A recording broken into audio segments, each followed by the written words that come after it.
نحمده ونصلي ونسلم على رسوله الكريم وعلى آله الطيبين وصحابه الطاهرين وأزواجه المطهرات.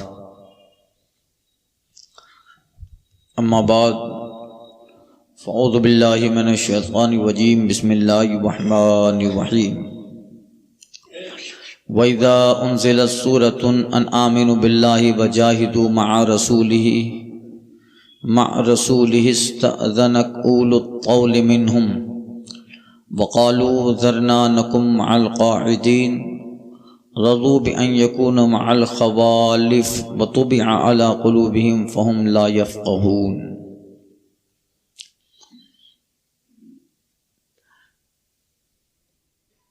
سورہ توبہ کا یہ بیان منافقین کے تعلق سے چل رہا ہے، اور تبوک کے حوالے سے ان منافقین کا ذکر ہوا جو بغیر عذر، سستی اور نفاق کی وجہ سے رک گئے اور تبوک میں جا نہ پائے. گزشتہ درس میں عرض کیا، جب رسول پاک صلی اللہ علیہ وسلم حکم دیں تو پھر نکلنا ضروری ہوتا ہے. تبوک کا وہ موقع تھا جب رومیوں کی طرف سے ایک چیلنج تھا. اس سے پہلے کہ وہ آئیں، رسول پاک صلی اللہ علیہ وسلم نے صحابہ سے کہا ہم چلے جاتے ہیں. لاکھوں کی تعداد میں رومی ہے، اور پھر مدینہ سے صحابہ حضور کے ساتھ نکلے. تبوک میں 700-750 کلومیٹر کا وہ فاصلہ، اور سچویشن ایسی ہے کہ ابھی دوسری فتح مکہ اور بہت سارے جنگیں چھوٹی بڑی ہوتی رہی، ان سے ابھی مسلمان تھوڑے آرام میں ہوئے ہیں، اور مدینہ کے کھجوروں میں باغ میں کھجوریں بھی لگ گئی ہیں، اتارنے کا وقت ہے، اور گرمی بھی سخت ہے. ان سب حالات کے پیش نظر اب کہا جا رہا ہے کہ پھر مدینہ چھوڑ کے جنگ کے لیے نکلو. تو فطرت کا تقاضا یہ ہے کہ تھوڑا شاق گزرے گا، مگر اہل نفاق پر، مومنوں کے لیے یہ سخت نہیں تھا. تو پورا اس کا خلاصہ یہ کہ جو مخلص مومن تھے وہ سرکار کی بارگاہ میں نہ صرف یہ کہ گئے تبوک میں، بلکہ انہوں نے اپنا مال بھی مجاہدین کے لیے پیش کر دیا. ابو بکر صدیق پورا مال لے آئے، فاروق اعظم آدھا مال لے آئے، عبد الرحمن بن عوف آدھا مال لے آئے، حضرت عثمان غنی نے اس زمانے کے اعتبار سے کھربوں روپیہ دیا.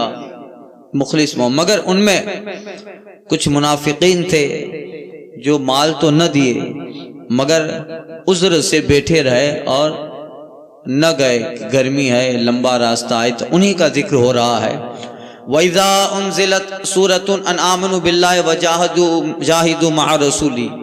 اور جب کوئی سورت اترے، کبھی کبھی کل بول کے جز مراد لیا جاتا ہے، تو پوری سورت نہیں اترتی بلکہ آیت اترتی ہے جس آیت میں منافقین کا ذکر ہو.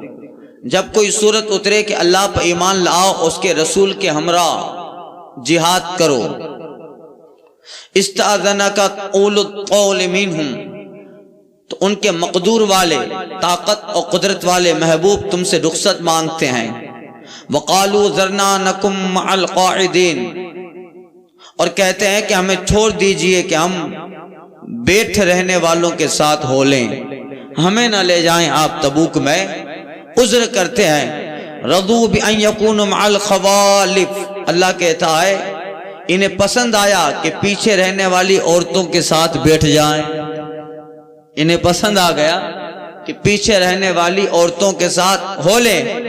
وجہ کیا ہے؟ طبع علی قلوبہم فہم لا یفقہون، ان کے دلوں پہ مہر کر دی گئی ہے تو وہ سمجھتے نہیں ہیں. محبوب کا جو حکم ہے وہ دین، دنیا، آخرت سب میں بھلا ہے اگر اس کو سمجھتے، مگر ان کے اندر جو نفاق ہے وہ نفاق محبوب کی بات سمجھنے کے لیے آڑ بن رہا ہے، حجاب بن رہا ہے. تو کوئی بھی ایسی آیت اترے، سورت اترے جس میں اخلاص والے ایمان والے مومن مخلص اور ان کو جہاد کا حکم ہو تو جو مخلص مومن ہیں وہ اپنے جان اور مال سے جہاد کرنے کے لیے حضور کے حکم پہ، اللہ کے حکم پہ نکلتے ہیں. اور جو دوسرا طبقہ منافقین کا ہے، ان میں ہٹے کھٹے صحت مند تندرست ہیں، مال بھی ہے، پھر بھی مدینہ ہی میں رہ جانے کے لیے، تبوک نہ جانے، جہاد نہ جانے کے لیے ہزاروں بہانے بناتے ہیں اور کوشش کرتے ہیں کہ ہمیں چھوڑ دیا جائے، ہم معذور ہیں، ہم مجبور لوگوں کے ساتھ رہیں. اللہ فرماتا ہے محبوب انہیں عورتوں کے ساتھ بیٹھا رہنا پسند آئے. جو زیادہ پھر گھر میں بیٹھا رہتا ہے پھر عورتوں کے ساتھ، پھر ان کی صحبت اور رفاقت اور معیت چھوڑنے پر دل بڑا شاک دل پہ گزرتا ہے. اور جو مخلص مومن ہے اللہ کے حکم کے لیے نکلتے ہیں تو پھر اس لیے کہ جب حکم ہوتا ہے صحبت کا اثر ہوتا ہے نا بھائی. ہمیشہ گھر میں بیٹھے رہو تو پھر عادتیں عورتوں سے زیادہ ملنا جلنا. اب یہ نہیں کہ اب نہ ملو، ماں باپ، ماں ہے، بہن ہے، یہ سب، مگر پھر زیادہ بیٹھے رہنے کے بھی صحبت کا کچھ نہ کچھ اثر رہتا ہے. اس لیے بہادروں کے ساتھ بھی بیٹھنا چاہیے، دوستوں کے ساتھ بیٹھو، عقل مندوں کے ساتھ بیٹھو. مختصر جگہ میں رہتا ہے تو پھر اسی کو دنیا سمجھتا ہے، باہر نکلتا نہیں. علامہ سعدی کہتے ہیں وہ مینڈک کی طرح ہوتا ہے. مینڈک جو ہوتا ہے چھوٹے سے تالاب میں، وہ سمجھتا ہے کہ تالاب ہی پوری دنیا ہے، مگر کبھی بہاؤ آتا ہے، بارش آئی، پون آیا اور پانی اچھلا تو وہ بھی پانی کے ساتھ جب مینڈک اوپر آئے تو آسمان دیکھتا ہے تو پھر دنگ رہ جاتا ہے، ارے اس کے آگے ایک جہاں اور بھی ہے، عشق کے امتحان ابھی اور بھی ہیں. پھر مخلص مومن حکم ہوتا ہے نکل پڑتا ہے، اور اس کے لیے جانا کوئی معنی نہیں رکھتا. جب حکم ہوتا ہے 1 دن 2 دن 10 دن، اس کا اخلاص اسے اعمال پہ آمادہ کرتا. ایک مجاہد تھے، ان کا نام حضرت عبد الرحمن طوئی رحمۃ اللہ تعالی علیہ تھا. جہاد میں نکلے تھے، صحابہ کا دور تھا، تابعین کا دور تھا، جہاد میں نکلے تھے. حضرت قبیلہ طوئی کے رہنے والے، قبیلہ طوئی کے عبد الرحمن طوئی نکلے، مدینہ شریف کے رہنے والے تھے، مسجد نبی کے آس پاس میں ان کا مکان تھا، اور جنگوں کا دور تھا. حکایات میں بیان ہے کہ وہ گئے جنگ میں، ایک جنگ ختم ہوئی تو دوسری جگہ گئے، وہاں کئی شرکشوں نے سر ابھارا ہے، سر اٹھایا ہے، وہاں گئے، وہاں ختم ہوئی تو دوسری جگہ گئے. اس طرح جنگوں ہی میں رہے، جہاد میں رہے. آپ کو تعجب ہوگا 26 سال تک وہ مدینہ نہیں آئے. جہاد میں رہے 26 سال تک. 26 دن یہاں ہم لوگ باہر نہیں نکلتے ہیں. گھر سے دور رہنا بڑا مشکل ہوتا ہے نا بھائی، فطرت ہے، ماں باپ ہے، بیوی بچے ہیں، مگر اخلاص انسان کو کہاں لے جاتا ہے؟ جذبہ عبادت، محبت خدا بندی اور عشق رسول انسان کو کسی منزل پہ لے جاتا ہے کہ وہ عشق ہی ہے، وہ محبت خدا بندی ہی ہے کہ جناب ابراہیم اپنے بیٹے کے گردن پہ چھری چلا رہے ہیں. بیٹے کی محبت ایک طرف ہے، خدا کی محبت ایک طرف ہے، اللہ کی محبت ایک طرف ہے. یہ اخلاص اور جذبہ عبادت بندے کو اللہ کی بندگی کے سامنے ساری چیزیں دکھاتا ہے کہ سب سے پہلے اگر کوئی ہے تو پھر رب کی عبادت اور اس کا حکم ہے. تو حضرت عبد الرحمن طوئی گئے، 26 سال جب نکلے تھے تو نکلتے وقت اپنی بیوی سے کہا تھا کہ تیرے پیٹ میں یہ بچہ ہے، اگر لڑکا ہے تو اس کو رسول پاک کی شریعت کا علم سکھانا، محدث بنانا، علم حدیث سکھانا. اور 4,000 یا 40,000 انہوں نے چاندی کے سکے دیے تھے اپنی بیوی کو، کہ یہ خرچہ ہے، یہ سب میرے بیٹے کی تعلیم پہ تمہیں خرچ کرنا ہے، اس کے علم پہ خرچ کرنا ہے. چلے گئے. اب عورتیں بھی ایسی تھیں جو صحابہ کا دور تھا، زمانہ وہ حضور کے زمانے سے بڑا قریب تھا، تو پھر وہ دور بھی ایسا تھا کہ جس دور کا بھی بہت بڑا اثر ہوتا ہے. صحابہ ہیں، تابعین ہیں، بڑے بڑے فقہا ہیں، محدثین ہیں. تو عورتیں بھی ایسی ہوتی تھی کہ اللہ اللہ، وہ بھی جب حدیث بیان کرتی تھی تو جواب نہیں ہوتا تھا. تو یہ اثر ہوتا ہے. اقبال کہتے ہیں وہ مائیں تھی جن کے گود میں اسلام پلتا تھا. خیر، گئے 26 سال کے بعد جب واپس آنا ہوا تو گھر پہ تو یہ سوچ رہے کہ اتنے سال نکل گئے تو اب کسی جنگ میں شہید ہو گئے ہوں گے.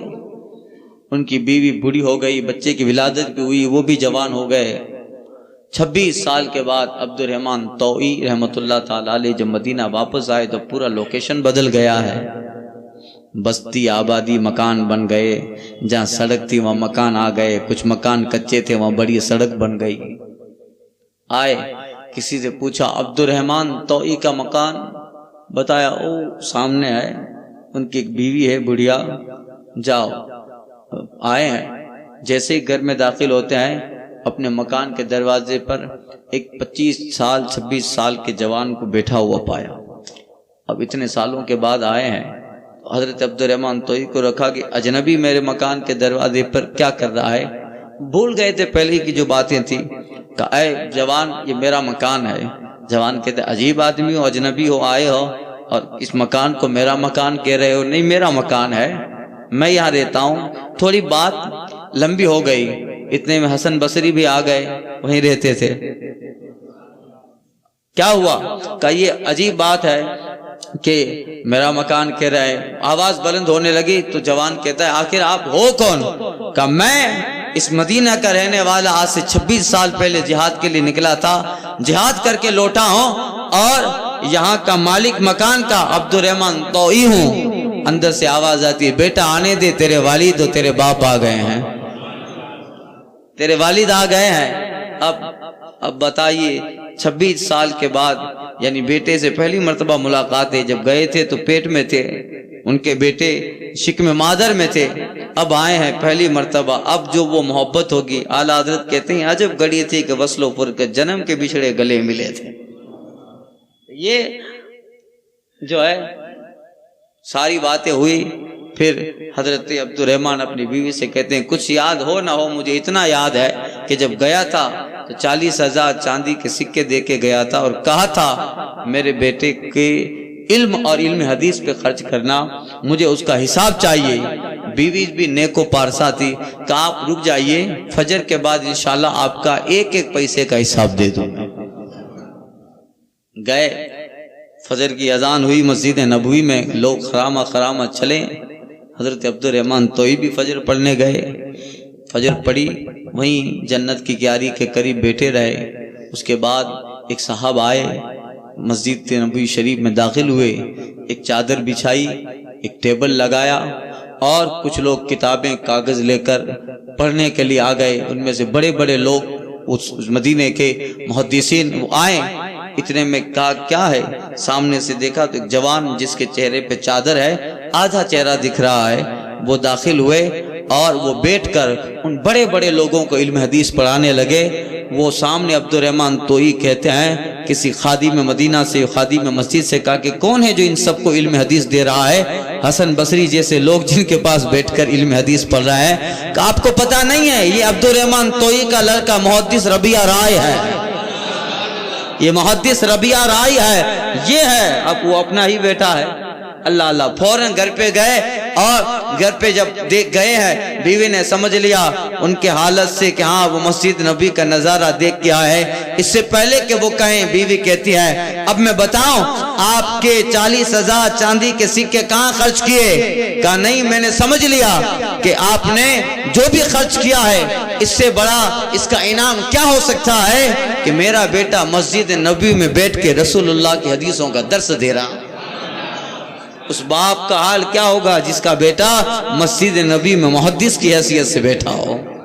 وہ باپ کتنا خوش نصیب ہوگا جس کا بیٹا مسجد نبی میں بڑے بڑے علماء، جس میں امام حسن بصری بھی ہیں، علامہ شعبی بھی تھے، اور بڑے بڑے اپنے نامور اپنے زمانے کے محدثین نے جن سے علم حدیث حاصل کیا، جس کا بیٹا مسجد نبی میں بیٹھ کر جنت کی کیاری میں بیٹھ کر علم حدیث پڑھتا ہو، پڑھاتا ہو، بتاؤ اس باپ، وہ باپ دنیا میں سب سے بڑا خوش قسمت باپ ہوگا۔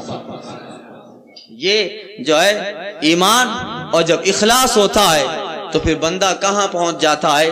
26 سال تک حضرت عبد الرحمن طوئی رحمت اللہ تعالی علیہ اسی طرح رہے۔ دیکھیے یہ بھی حکم خدا تھا تو چلے تھے، مگر ان کے لیے ان کی بیوی، ان کا مال، ان کا گھر، ان کا وطن، یہ سب چیزیں کوئی آڑ نہیں آئی۔ اخلاص ہوتا ہے وہ اللہ کے حکم پہ لا کے کھڑا کر دیتا ہے، مخلص ہوتا ہے تو۔ اور مگر منافقین کا حال کیا ہے؟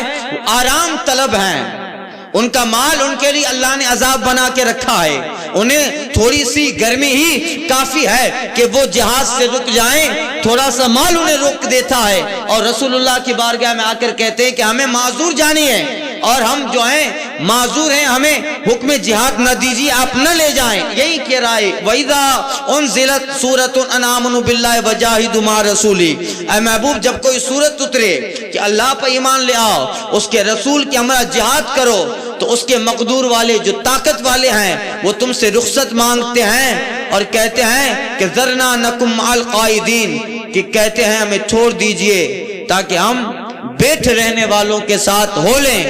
رضوا بأن يكونوا مع الخوالف، محبوب انہیں پسند آیا کہ پیچھے رہنے والی عورتوں کے ساتھ ہو جائیں۔ وَطُبِعَ عَلَىٰ قُلُوبِهِمْ فَهُمْ لَا يَفْقَهُونَ، کیوں؟ اللہ نے ان کے دلوں پہ مہر لگا دی تو وہ نہیں سمجھ پا رہے ہیں۔ وَلَٰكِنِ الرَّسُولُ وَالَّذِينَ آمَنُوا مَعَهُ جَاهَدُوا بِأَمْوَالِهِمْ وَأَنفُسِهِمْ، اور لیکن جو رسول اور ان کے ساتھ ایمان لائے، اس سے مراد یہ نہیں کہ رسول ایمان لے آئے، رسول ہے اور ان پر ایمان لے آئے یہ مراد، اور رسول اور جو ان کے ساتھ ایمان والے ہیں انہوں نے اپنے مال اور اپنے جانوں سے جہاد کیا۔ وَأُولَئِكَ لَهُمُ الْخَيْرَاتُ، اور انہی کے لیے یہی بھلائیاں ہیں، یہی ان کے لیے بھلائیاں ہیں۔ وَأُولَئِكَ هُمُ الْمُفْلِحُونَ، اللہ سند دے رہا ہے، سنو یہی لوگ کامیاب ہیں، یہی لوگ مراد کو پہنچے۔ اب اللہ انعام کیا دے رہا ہے؟ اعد اللہ لہم جنات تجری من تحتها الانہار خالدین، اللہ نے ان کے لیے تیار کر رکھی ہیں ایسی بہشتیں، ایسی جنت، ایسے باغات جن کے نیچے ہمیشہ نہریں جاری ہیں۔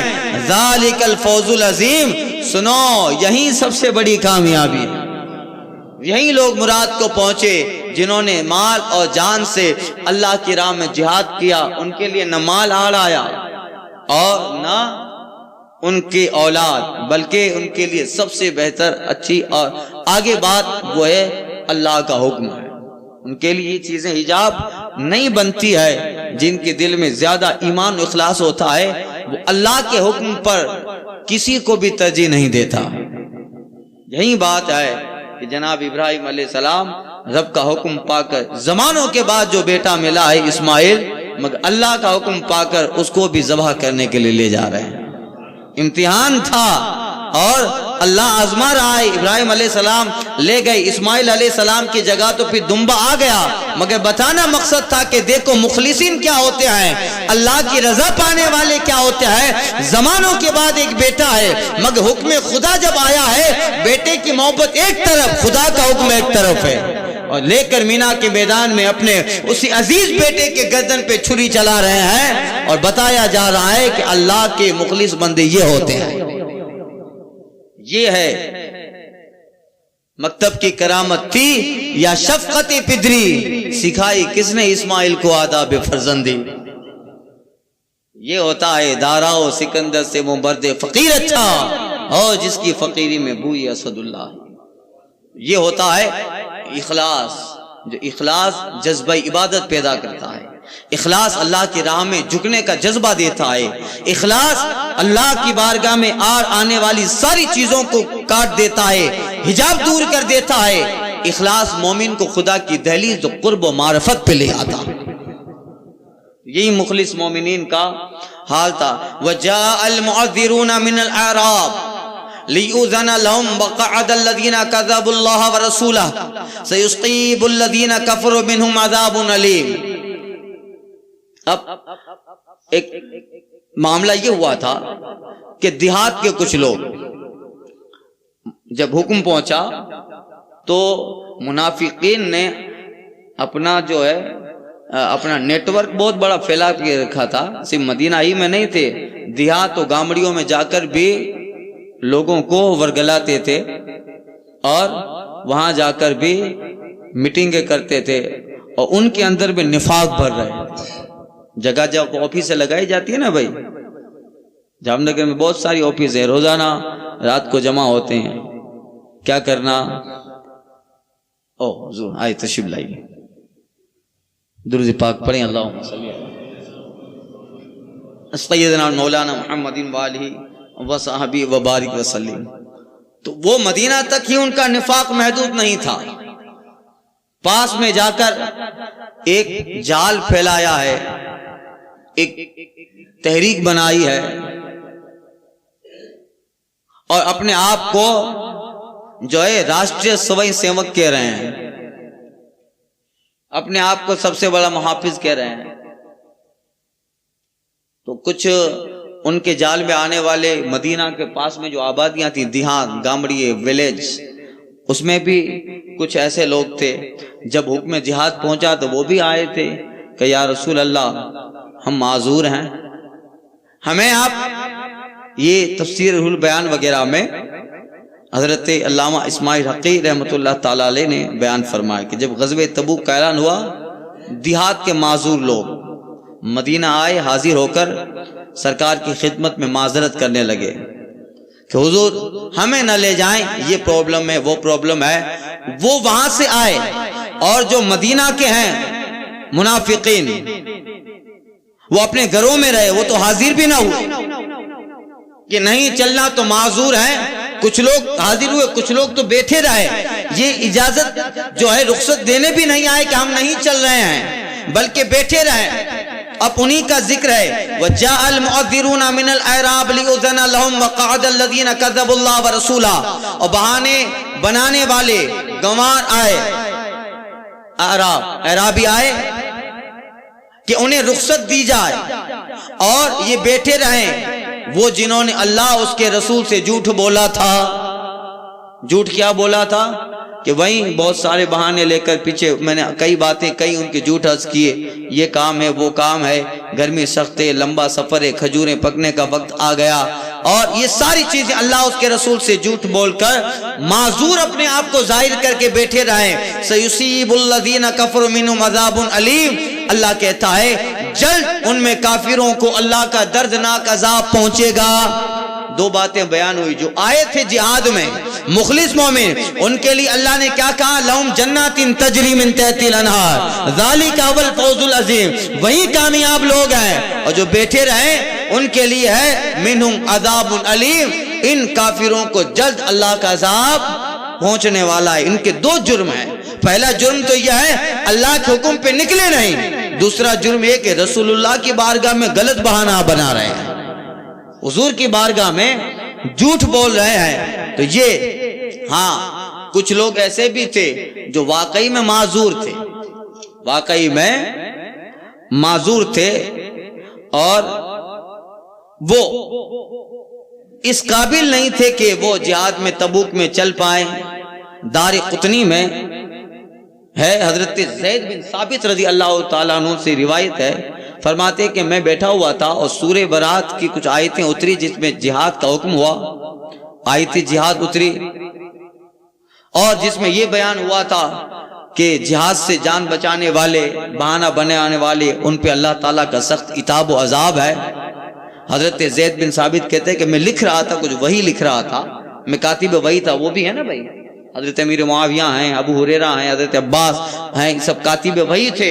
ان میں جناب زید بن ثابت رضی اللہ تعالیٰ بھی تھے. میں لکھ رہا تھا اور ایک نابینا صحابی آ گئے. نابینا صاحب آئے، آنکھیں نہیں تھی.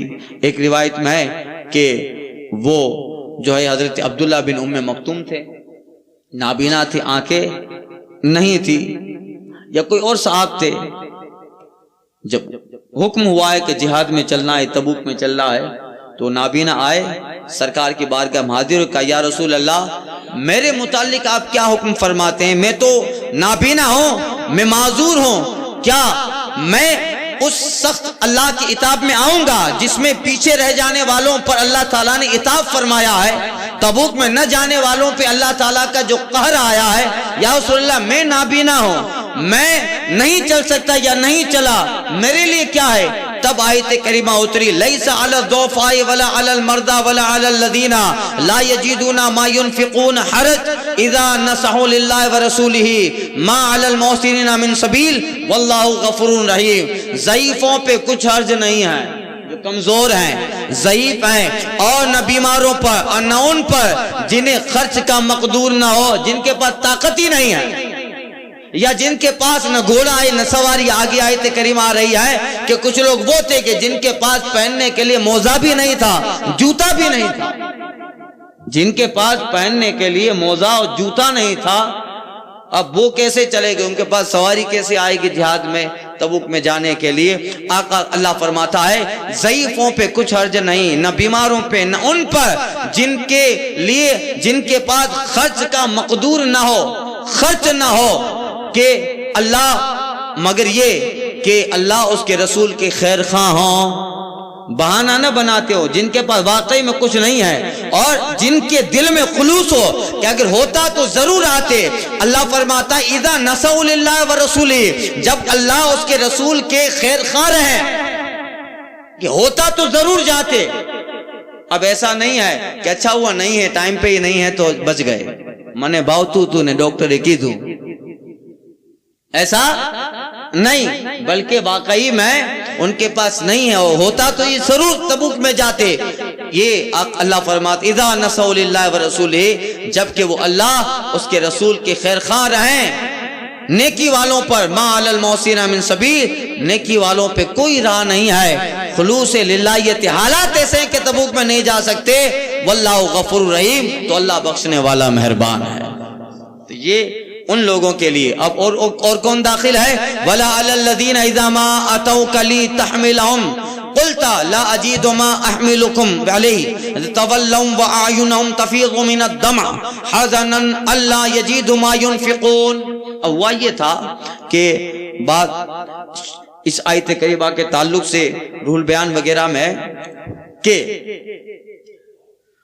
تین صاحب تھے، جن میں سے ایک کا نام معقل تھا، ایک سوید، ایک نعمان، جو چھوٹے تھے اور رسول پاک صلی اللہ علیہ وسلم کی بارگاہ میں غزوہ تبوک کے موقع پر حاضر ہوئے تھے کہ یا رسول اللہ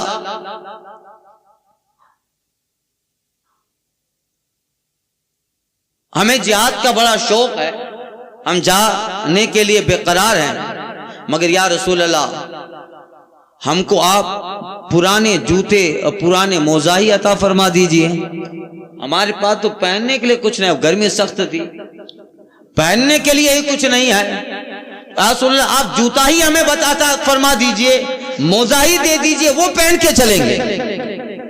یہ شوق تھا۔ اور ایک روایت یہ ہے کہ آیت کریمہ حضرت ابو موسیٰ اشعری اور ان کے ساتھیوں کے متعلق اتری تھی۔ حضرت ابو موسیٰ اشعری کے تعلق سے میں درس حدیث میں بیان کر چکا ہوں، جو ان کے تعلق سے روایت آتی ہیں، ان کے متعلق، ان کے ساتھیوں کے متعلق اتری کہ یہ لوگ سرکار کی بارگاہ میں آئے تھے، اور یہ لوگ بھی ان لوگوں میں تھے جن کے پاس کچھ نہیں تھا کہ وہ چل سکیں یا تبوک میں جا سکیں۔ ایک یہ بھی روایت ہے، اور بعض روایتوں میں یہ آیا ہے کہ یہ آیت کریمہ جو ہے، اور تین صاحب تھے جن کے پاس مالی اعتبار سے وہ لوگ بہت خسارے میں تھے، کچھ نہ تھا۔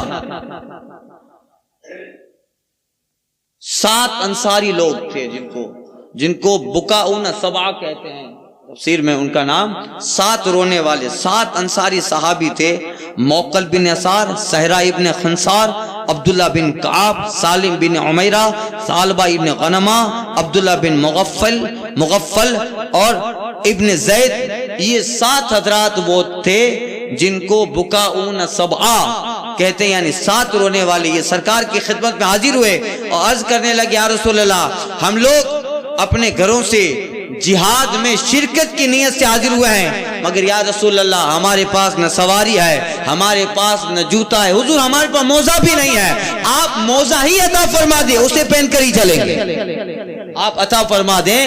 اب اس وقت حال یہ تھا کہ وہ حضور نے جو انہیں ارشاد فرمایا اس کا جواب اس آیت کریمہ میں ہے وَلَا عَلَى الَّذِينَ إِذَا مَا أَتَوْكَ لِتَحْمِلَهُمْ قُلْتَ لَا أَجِدُ مَا أَحْمِلُكُمْ عَلَيْهِ. اور نہ ان پہ کوئی حرج ہے جو محبوب تمہاری بارگاہ میں حاضر ہوں کہ تم انہیں سواری عطا فرماؤ. تمہارے پاس آتے ہیں کہ تم انہیں سواری عطا فرماؤ، تم سے یہ جواب پائیں کہ میرے پاس کوئی چیز نہیں ہے جس پہ تمہیں سوار کروں. یعنی بعد میں سرکار نے حدیث میں آیا ہے انہیں عطا فرما دیا، مگر وہ حال ایسا تھا کہ سرکار صلی اللہ علیہ وسلم نے کہا کہ ٹھیک ہے اب عطا فرما دیا جائے گا، یا فی الحال وہ چیز موجود نہیں ہے. اللہ فرما رہا ہے محبوب ان پر بھی کوئی حرج نہیں ہے جو تمہاری بارگاہ میں آ کر حاضر ہوتے ہیں اور یہ کہتے ہیں کہ تم انہیں سواری عطا فرماؤ، اور تم سے یہ جواب پاتے ہیں وہ لوگ کہ میرے پاس کوئی چیز نہیں جس پہ تمہیں سوار کروں، تو پھر وہ لوگ خوش نہیں ہوتے ہیں کہ چلو اچھا ہوا بچ گئے تبوک میں جانے، رومیوں کا اتنا بڑا لشکر ہے بچ گئے. نہیں، بلکہ آپ جب انہیں جہاد سے الگ کر دیتے ہیں اور آپ انہیں کہتے ہیں کہ ٹھیک ہے تم چلے جاؤ، کچھ ہوگا تو دیکھا جائے گا، تو جہاد سے رہ جانے کی وجہ سے دل میں کھٹکا آتا ہے. اللہ فرماتا ہے تولوا واعینہم تفیض من الدم، وہ لوٹ جاتے ہیں مگر اس حال میں کہ ان کی آنکھوں سے آنسو ابلتے رہتے ہیں، آنکھوں سے آنسو نکلتے رہتے ہیں کہ ہم تو رہ گئے اور کتنے بڑے کام سے رہ گئے جاتے.